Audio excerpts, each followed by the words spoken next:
കാലഹരണപ്പെട്ടതും ഉപയോഗശൂന്യവുമായ മരുന്നുകൾ ശാസ്ത്രീയമായി ശേഖരിച്ച് സംസ്കരിക്കുന്നതിനായി സംസ്ഥാന ഡ്രഗ് കൺട്രോൾ വകുപ്പ് എൻപ്രൗഡ് പദ്ധതി തുടങ്ങുമെന്ന് ആരോഗ്യമന്ത്രി വീണ ജോർജ്.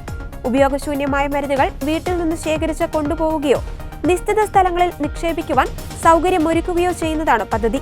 രാജ്യത്ത് ആദ്യമായാണ് സർക്കാർ തലത്തിൽ ഇത്തരമൊരു പദ്ധതി നടപ്പിലാക്കുന്നത്. കോഴിക്കോട് കോർപ്പറേഷനിലും മുള്ളേരി പഞ്ചായത്തിലുമാണ് ആദ്യമായി നടപ്പിലാക്കുക. ഫെബ്രുവരി 22-ന് കോഴിക്കോട് വെച്ച് പദ്ധതിയുടെ ഉദ്ഘാടനം നിർവഹിക്കും. തുടർന്ന് സംസ്ഥാന വ്യാപകമാക്കും. കാലഹരണപ്പെട്ടതും ഉപയോഗശൂന്യമായതുമായ മരുന്നുകൾ അലക്ഷ്യമായി മണ്ണിലേക്കും ജലാശയങ്ങളിലേക്കും വലിച്ചെറിയാൻ പാടില്ല. ഇത് ആന്റി മൈക്രോബിയൽ പ്രതിരോധത്തിനും ആരോഗ്യ പ്രശ്നങ്ങൾക്കും പരിസ്ഥിതി മലിനീകരണത്തിനും കാരണമാകും.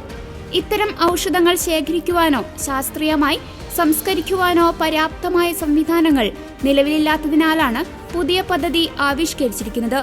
നിശ്ചിത മാസങ്ങളിൽ വീട്ടിലെത്തി മരുന്നുകൾ ശേഖരിക്കും. പെർമനന്റ് കളക്ഷൻ സൈറ്റുകളിൽ സ്ഥാപിച്ചിട്ടുള്ള നീല നിറമുള്ള പെട്ടികളിലും മരുന്നുകൾ നിക്ഷേപിക്കാം. ചില്ലറ വ്യാപാര സ്ഥാപനങ്ങൾ, ക്ലിനിക്കുകൾ എന്നിവിടങ്ങളിൽ നിന്നുള്ള ഉപയോഗശൂന്യമായ മരുന്നുകൾ കളക്ഷൻ സെന്ററുകളിൽ എത്തിക്കേണ്ടതാണ്. തദ്ദേശ സ്ഥാപനങ്ങളുടെയും ഹരിതകർമ്മ സേനാംഗങ്ങളുടെയും സഹായത്തോടെയാണ് പദ്ധതി നടപ്പിലാക്കുന്നത്. കേന്ദ്ര സംസ്ഥാന പരിസ്ഥിതി വകുപ്പുകളുടെ അംഗീകാരമുള്ള കേരള എൻവിയോ ഇൻഫ്രാസ്ട്രക്ചർ ലിമിറ്റഡിന്റെ മാലിന്യ സംസ്കരണ പ്ലാന്റിലാണ് ഇവ ശാസ്ത്രീയമായി സംസ്കരിക്കുന്നത്.